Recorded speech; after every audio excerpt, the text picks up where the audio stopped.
Start. अध्यक्ष महोदय, प्रारंभ में केंद्रीय मंत्रिमंडल में कुछ भी मतभेद रहा हो, परंतु यह खुशी की बात है कि उसने शिक्षा के मामले में एक राष्ट्रीय नीति स्वीकार कर ली है। विराम।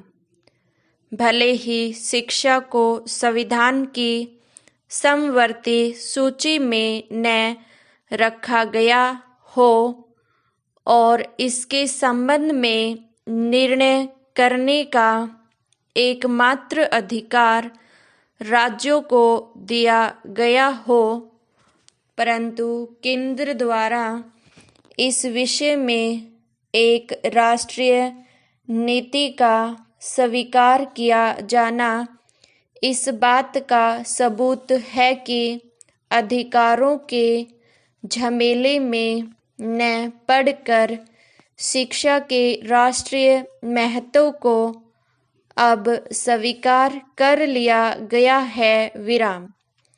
वैसे हमने इसमें कोई शक भी नहीं कि राष्ट्र के समुचित विकास एवं निर्माण में शिक्षा का जो स्थान है, उसकी दृष्टि से उस विषय में एक राष्ट्रीय नीति अपनाकर देर से अनुभव किए जा रहे एक अभाव की पूर्ति की गई है।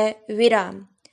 शिक्षा के क्षेत्र में जो अव्यवस्था और असंतोष चल रहा है, उसका उससे अंत हो जाएगा, यह कहना अभी कठिन है। विराम। पैरा। यह सत्य है कि नीति संबंधी जो योजना केंद्रीय शिक्षा मंत्रालय ने बनाई, वह कोठारी आयोग की सिफारिशों तथा उस पर संसदीय समिति के निर्णयों पर सर्वाधिक आधारित है। विराम। यह भी सही है कि इस संबंध में राज्यों से भी परामर्श लिया गया है। विराम। परंतु इस बात की कोई गारंटी नहीं है कि संसद द्वारा उसे स्वीकार कर लेने के बाद भी उस पर अमल शुरू हो जाएगा। विराम। यह बात राज्यों पर आधारित है और यह किसी से छुपा नहीं कि कुछ राज्य सरकारों का शिक्षा के विभिन्न मुद्दों पर कुछ न कुछ मतभेद हमेशा रहा है। विराम। ऐसी सूरत में शिक्षा विषयक मुद्दों की घोषणा के बाद भी उस पर अमल की गारंटी तभी संभव हो सकती है जब शिक्षा केवल राज्यों का विषय न होकर केंद्र का भी विषय होता तथा केंद्र का उस पर पूरा नियंत्रण होता। विराम। मेरे विचार में इसके लिए अगर आवश्यकता पड़े तो संविधान में परिवर्तन करना चाहिए ताकि शिक्षा के साथ और अधिक खिलवाड़ न हो सके। विराम।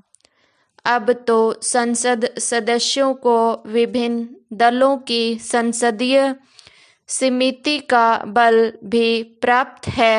ऐसी हालत में इस परिवर्तन में कोई भी फेरबदल नहीं हो सकता।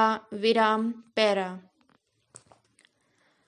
अब तक केंद्र और राज्यों की ओर से शिक्षा पर काफी व्यय किया जा रहा है, लेकिन इससे विशेष लाभ नहीं हो रहा क्योंकि शिक्षा में दोहरी व्यवस्था चल रही है। विराम। कई कार्यक्रम जो केंद्र में है वे राज्य में नहीं और जो राज्य में हैं उन्हें केंद्र स्वीकार करने से हिचकिचाता है। विराम। ऐसी दिशा में शिक्षा के संबंध में कोई राष्ट्रीय नीति स्वीकार करना निहायत जरूरी है। विराम। यह केवल केंद्र ही कर सकता है। विराम। मेरा निवेदन यह है कि इसे जल्दी से जल्दी किया जाए। विराम। इसके लिए केंद्र सरकार को यह देखना होगा कि कुल मिलाकर देश की आर्थिक स्थिति कैसी है, उसे ध्यान में रखकर शिक्षा के मद पर कितने प्रतिशत खर्च करना संभव हो सकेगा और फिर उससे शिक्षा क्षेत्र में क्या उन्नति संभव है। विराम। अगर हो सके तो इसके लिए एक निश्चित न्यूनतम अवधि निर्धारित कर दी जाए। विराम। इस समय राष्ट्र के पास धन की कमी हो सकती है, परंतु इस बात से कोई इनकार नहीं कर सकता कि भारत जैसे विशाल देश की निरक्षरता को समाप्त करने के लिए यह अत्यंत आवश्यक है कि शिक्षा के मद पर अधिक से अधिक व्यय किया जाए। विराम। क्रांति के बाद रूस में इस मद पर बहुत व्यय किया गया था और आज भी वह राष्ट्रीय आय का एक उल्लेखनीय भाग इसमें लगा रहा है। विराम।